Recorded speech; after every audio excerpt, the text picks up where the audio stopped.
ভারতীয় উপমহাদেশের ইতিহাস একটা বিশাল মহাকাব্যের মতো। লক্ষ লক্ষ বছরের সেই গল্পকে আমরা মাত্র কয়েক মিনিটে আপনাদের সামনে তুলে ধরব।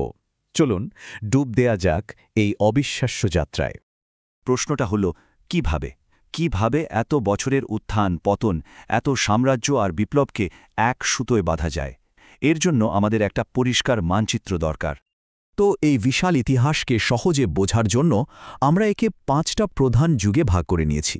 প্রতিটি যুগই আজকের ভারতকে একটু একটু করে তৈরি করেছে, সেই প্রাচীন ভোর থেকে শুরু করে একদম আধুনিক সময় পর্যন্ত।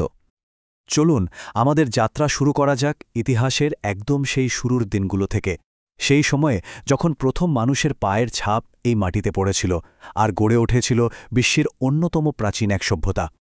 ভাবুন একবার, প্রায় 40 লক্ষ বছর আগের কথা, যখন এখানকার আদি মানুষেরা প্রথম পাথরের হাতিয়ার তৈরি করছে। এরপর হাজার হাজার বছর পেরিয়ে প্রায় 4000 খ্রিস্টপূর্বাব্দে সিন্ধু নদের তীরে গড়ে উঠল এক অবিশ্বাস্য নগর সভ্যতা। আর তারপর এলো বৈদিক যুগ, যা ভারতের আধ্যাত্মিক আর সাংস্কৃতিক ভিত্তিটা তৈরি করে দিল। সত্যি অবিশ্বাস্য।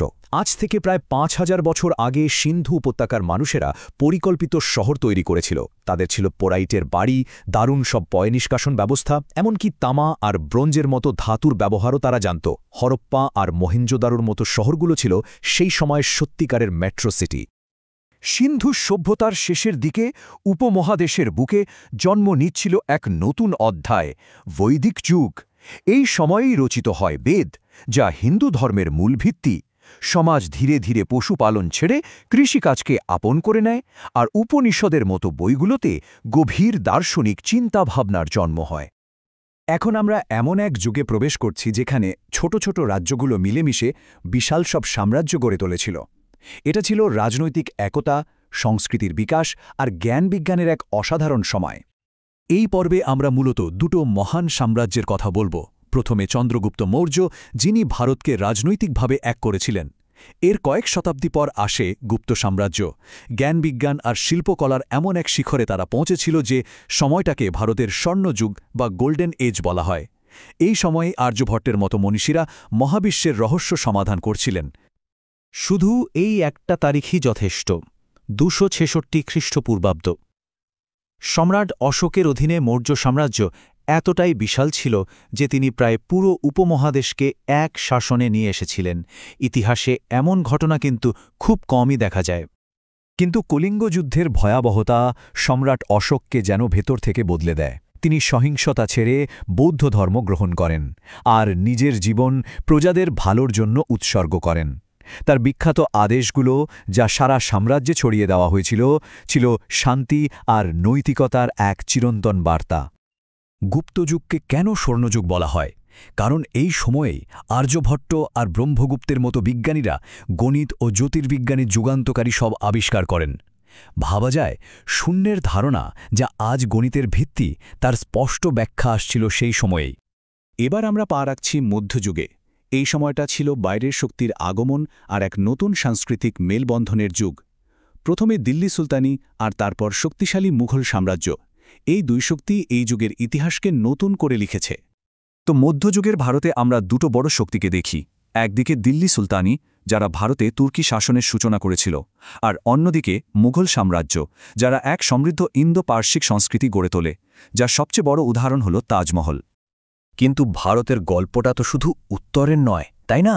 যখন উত্তরে সুলতানি আর মুঘল শাসন চলছে, তখন দক্ষিণে মাথা তুলে দাঁড়িয়েছিল এক শক্তিশালী হিন্দু সাম্রাজ্য, বিজয়নগর।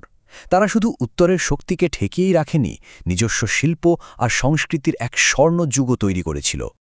এরপর আসে এক যুগান্তকারী পরিবর্তন। ইউরোপীয় শক্তিগুলো প্রথমে ব্যবসার নাম করে আসে, কিন্তু ধীরে ধীরে তারা এখানকার শাসক হয়ে বসে। এই পর্বটা ভারতের ইতিহাসকে এক সম্পূর্ণ নতুন দিকে নিয়ে যায়। এই পরিবর্তনটা শুরু হয়েছিল কিন্তু খুব ধীরে। প্রথমে 1498 সালে ভাস্কো দা গামা বাণিজ্যের রাস্তা খুলে দেন। তারপর আসে ইস্ট ইন্ডিয়া কোম্পানি। কিন্তু 1757 সালের পলাশির যুদ্ধ সবকিছু ওলটপালট করে দেয়।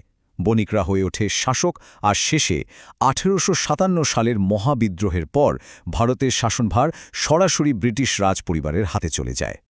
তো ব্রিটিশ শাসনটা কিন্তু দুটো আলাদা পর্বে বিভক্ত ছিল। প্রথমে শাসন করত ইস্ট ইন্ডিয়া কোম্পানি, মানে একটা প্রাইভেট কোম্পানি। কিন্তু 1857 সালের বিদ্রোহের পর ব্রিটিশ সরকার সরাসরি ভারতের শাসনভার নিয়ে নেয়, যা ব্রিটিশ রাজ নামে পরিচিত। এটা ছিল শোষণ আর নিয়ন্ত্রণের এক নতুন, আরও সংগঠিত অধ্যায়। আমাদের যাত্রার শেষ পর্বে আমরা সেই যুগে পৌঁছাচ্ছি যা জন্ম দিয়েছে আজকের ভারতের। এটা স্বাধীনতা সংগ্রামের গল্প, আর তারপর একটা সার্বভৌম দেশ হিসাবে নিজের পায়ে দাঁড়ানোর এক অবিশ্বাস্য কাহিনী। স্বাধীনতা একদিনে আসেনি। এর বীজ রোপণ করা হয়েছিল 1885 সালে কংগ্রেস প্রতিষ্ঠার মাধ্যমে। পরে গান্ধীজির নেতৃত্বে লবণ সত্যাগ্রহ আর ভারত ছাড়ো আন্দোলনের মতো গণ আন্দোলনগুলো ব্রিটিশ শাসনকে একেবারে নাড়িয়ে দেয়। অবশেষে 1947 সালে স্বাধীনতা আসে, কিন্তু তার সাথে আসে দেশভাগের এক গভীর যন্ত্রণা। স্বাধীনতার পর আসল কাজটা ছিল নিজেদের পায়ে দাঁড়ানো। 1950 সালের 26শে জানুয়ারি ভারত তার নিজস্ব সংবিধান গ্রহণ করে আর সম্পূর্ণ সার্বভৌম গণতান্ত্রিক এক প্রজাতন্ত্রে পরিণত হয়। স্বাধীন ভারতের যাত্রাটা চ্যালেঞ্জে ভরা ছিল, কিন্তু সাফল্যেও কম উজ্জ্বল নয়। দেশীয় রাজ্যগুলোকে এক করা থেকে শুরু করে সবুজ বিপ্লবের মাধ্যমে খাদ্যে স্বয়ংসম্পূর্ণ হওয়া, এমনকি মহাকাশেও নিজেদের ছাপ রাখা, ভারত বারবার নিজের ক্ষমতা প্রমাণ করেছে। আর চন্দ্রযান 3 এর সাফল্য তো সেই যাত্রারই এক নতুন মাইলফলক। 40 লক্ষ বছরের এক অবিশ্বাস্য সফর, পাথরের হাতিয়ার থেকে চাঁদের দক্ষিণ মেরু, এটাই ভারতের গল্প। কিন্তু এই মহান সভ্যতার ইতিহাসের পরের পাতায় কি লেখা হবে, সেই উত্তর লেখার দায়িত্বটা ভবিষ্যতের হাতেই তোলা থাক।